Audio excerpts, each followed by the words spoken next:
नमस्कार, मैं डॉक्टर लक्ष्मीकांत साहू, सलाहकार चिकित्सक, बिहान हॉस्पिटल, रायपुर, छत्तीसगढ़। सर्वप्रथम आप सभी को अंतर्राष्ट्रीय योग दिवस के हार्दिक बधाइयाँ एवं अनंत शुभकामनाएं। हमारे शारीरिक व मानसिक संतुलन हेतु दैनिक योगा का बहुत महत्व है। इस हेतु प्रतिवर्ष 21 जून को सारे विश्व में अंतर्राष्ट्रीय योग दिवस मनाया जाता है।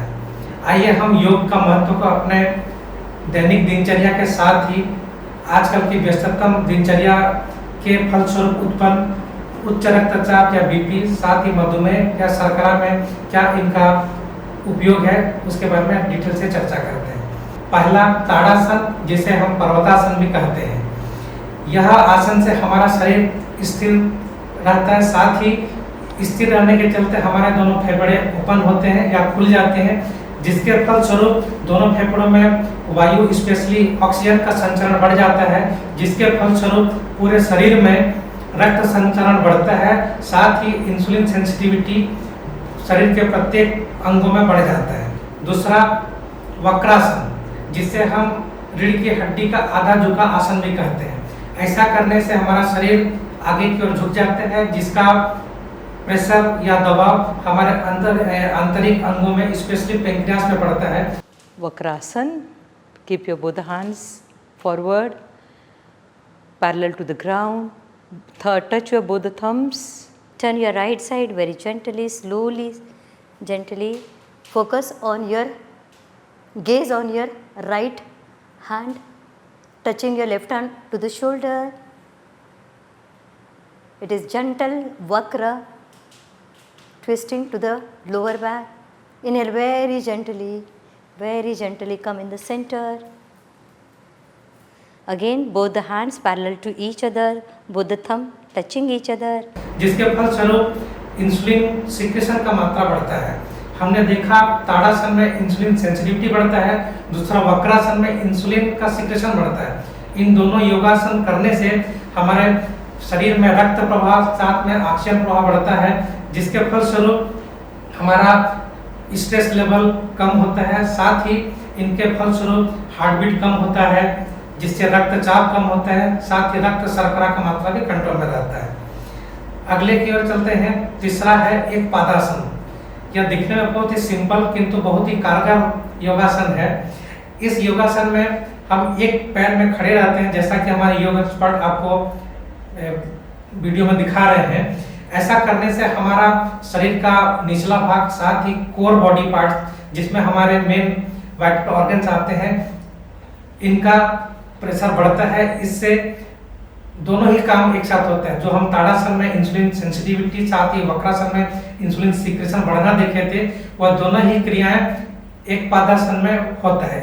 फलस्वरूप हमारा जो स्ट्रेस लेवल या तनाव का लेवल कम होता है, हमारा रक्त शर्करा का मात्रा कंट्रोल में रहता है, साथ ही रक्तचाप या बीपी भी कंट्रोल में रहता है। अगर बीपी और शुगर दोनों कंट्रोल में रहे तो इनसे होने वाले जो कॉम्प्लिकेशन है, चाहे हृदय रोग से संबंधित हो या मस्तिष्क से संबंधित हो, या हम लोग जिसे पेरिफेरल आर्टरी डिसीज कहते हैं, जिसके कि आंख व किडनी में सबसे ज्यादा प्रभाव देखा गया है। अगर एक बार बीपी, शुगर कंट्रोल रहे तो इनके फलस्वरूप होने वाले जो भी कॉम्प्लिकेशन है वो भी सामान्यतः कंट्रोल में रहते हैं। वृक्षासन, यह आसन करते समय व्यक्ति अपने शरीर को वृक्ष के जैसे स्थिर रखता है। Let's start with Vrikshasana. Right leg, inhalation, keep on the groin of left leg. Now both the hands sidewards, inhalation.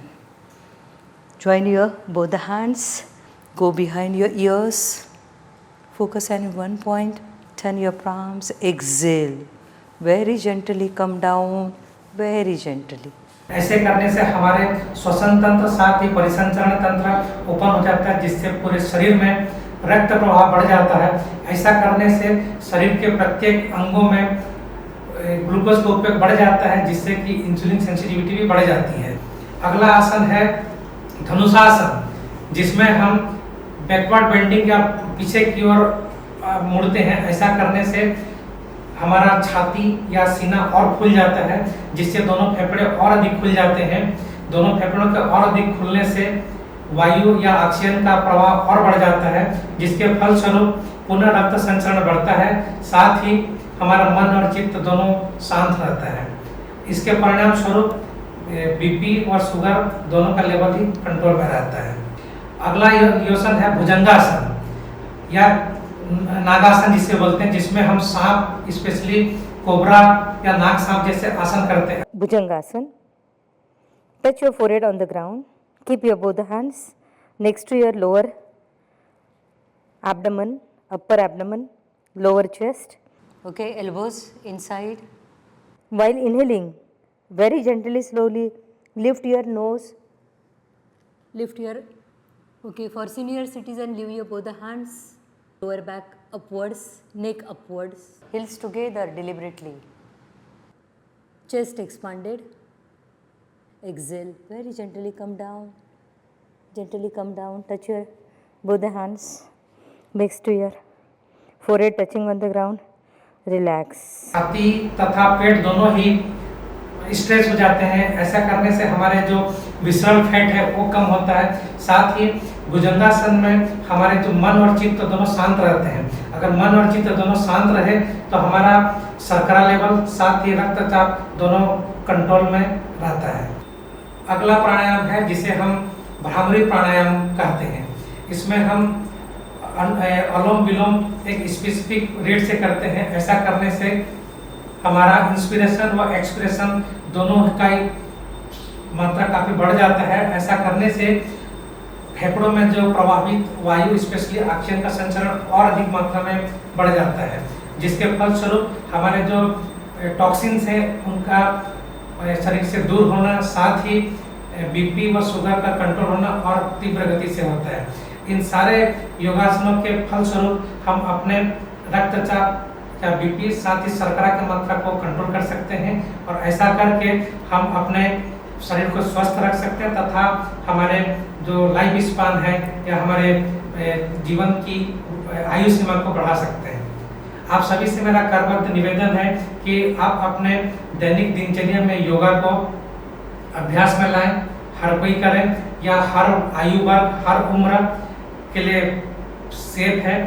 इस हेतु आप अपने चिकित्सक अथवा योगा एक्सपर्ट से संपर्क करें कि कौन सा योगा आपके लिए किस समय बेहतर साबित होगा। धन्यवाद।